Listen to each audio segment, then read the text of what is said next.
It's tough to find real A-list pairings these days. While nostalgia helps with categorizing great acting duos, it seems that modern blockbusters tend to lean on having these giant ensemble casts. Rather than take 2 or 3 leads and a bunch of character actors, they're equivalent to NBA super teams stacked with a ton of talent versus teams that have a couple All-NBA guys or a couple All-Stars and just a roster of role players. With that said though, it appears that the duo of Chris Evans and Scarlett Johansson have not only starred in that duo mold of old, but have also been a part of some of the larger ensemble casts of the modern landscape. So today we're going to rank the top 10 movies starring Scarlett and Chris. 10. 10. Number 10, Ghosted. Okay, we tell a lie. Chris Evans and Scarlett Johansson have only acted in 8, kind of 9 movies together. But top 10s are a proven format for YouTube, plus it's just weird to talk about the top 8 or 9 movies with the two of them, so just let us have this one, alright? The story goes that it was set to star both Evans and Johansson before she dropped out, conceivably to work on Asteroid City. Good call. So Ana de Armas stepped in and starred alongside Evans to make one of the lamest rom-com action things you could see. Even though they have experience working together on Knives Out, their chemistry is totally off. It's not funny, it's not visually interesting, just a bland ass movie. Could ScarJo have made it better? Fun fact, Chris and Scarlett are supposed to star in a movie about the space race called Project Artemis, so yeah, there's that. 2 out of 10, on to the next one. 9. 9. Number 9, Captain Marvel. This one doesn't really count. They're not even credited in the movie, but they got the post-credit scene, so yeah. Some reports say Evans and Johansson were supposed to be in more of the movie, but that's about it. As far as the movie itself goes, Captain Marvel really isn't that bad. It's not good by any means, but there are some pretty colors, you got some action here and there, Nick Fury shows up and does some stuff. He's got that cat, you know, we don't know. 4 out of 10. On to the movies that actually star Chris and Scarlett. 8. Number 8, The Perfect Score. The Perfect Score was one movie in a long list of failed comedies in the 2000s. It's got some hackneyed stuff to say about getting into college and standardized testing and all that. It just fails at delivering funny jokes. As this was early on in their careers, Evans and Johansson don't really elevate the movie. They turn in fine performances, but it's just a cringe-ass movie that's easily forgettable. 3 out of 10, you can move on to other stuff, like another lame comedy, Segway. 6. 6. What happened to 7? Just kidding. 7. 7. Number 7, The Nanny Diaries. Completely forgettable rom-com. This is really the only movie truly starring Chris and Scarlett. Yeah, there's some cute stuff with the kid. Yeah, Chris and Scarlett have some chemistry. But we just feel this is one of those movies that's in one ear and out the other. 4 out of 10, nothing to see here. 6. Number 6, Avengers Age of Ultron. The lame duck of the Avengers movies, Age of Ultron had a lot of promise, especially given the success of the Avengers and how popular the Ultron run was in the comics. However, Ultron was delegated to being a joke for the Avengers to riff on and ultimately defeat. While we saw characters like Scarlet Witch, Quicksilver, and Vision for the first time, this all felt like a big setup movie rather than a movie with true consequences. Angry Hulk was cool though, plus it led to Captain America Civil War, so there's that. Here is where we start seeing Chris and Scarlett become background characters though, or just characters that have tiny moments here and there. This is more so Iron Man's story than anything else, so Captain America gets put on the back burner, except for that flashback. We do get more Black Widow stuff, particularly the fake out romance with Hulk that doesn't lead to anything, and more of her backstory. It's cool, but not enough to elevate the movie. 4 out of 10, just a disappointment. Before we get to number 5, please be sure to like and subscribe for more stuff like this. 5. 5. 5. Well, not in Paris. 5. Number 5, Captain America: The Winter Soldier. According to the internet, this is supposed to be the best Captain America movie and one of the better MCU movies, but we're not the internet and we think this movie's just whatever.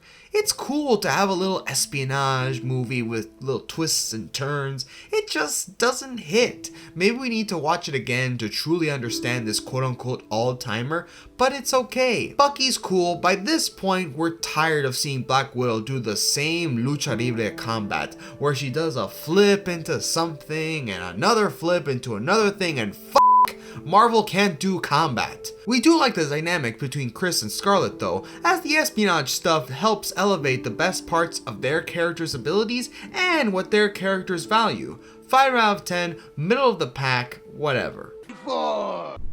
4. 4. Number 4, Captain America Civil War. Disappointing but fun. Much like Age of Ultron, Captain America Civil War had a ton of buzz leading up to the release.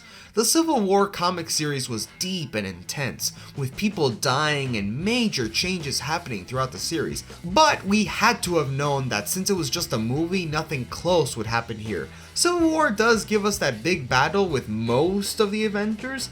Black Widow gets pushed to the back and acts as the second to Captain America. Fair since it's his movie, however it's more so Bucky's movie since all the events happen because of or involving Bucky.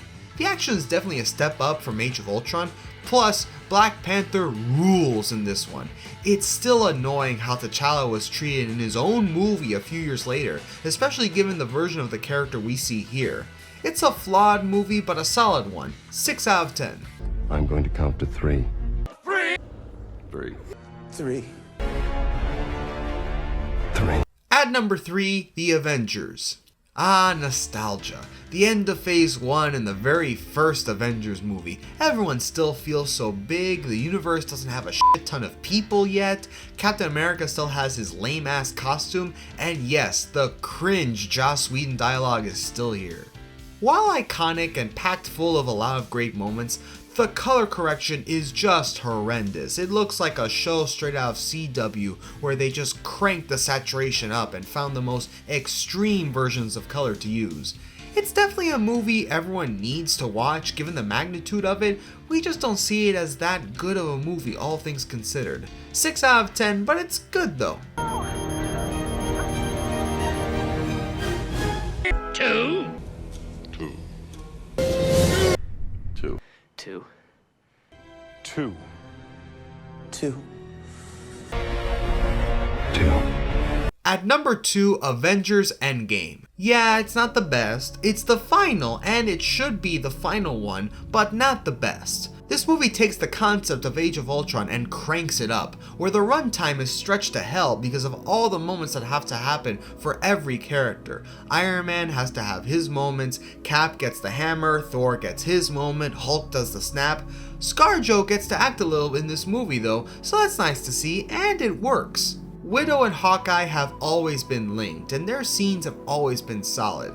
Cap's send-off though is really magical. Everyone's all sad and mopey about Tony, buff that. Cap and Peggy sharing a nice and tender moment as they get to live their lives in happiness and bliss after all that crap that happened to Cap. Ah man, that's the good stuff. 7 out of 10, good movie. Alright, ready? 1. 1. 1. And at number 1, Avengers Infinity War. The apex, Marvel at its best and its peak. A big, fantastic blockbuster with an ending to top all endings. The ultimate villain goes head on with a beastly lineup of heroes. But Black Widow's hair though? Who thought that was good? It's honestly one of the worst parts of the movie. Even the eyebrows, bro, that's just criminal. It's also in polar contrast with Steve's look here, as it's probably the thirstiest thirst trap they ever did with Cap.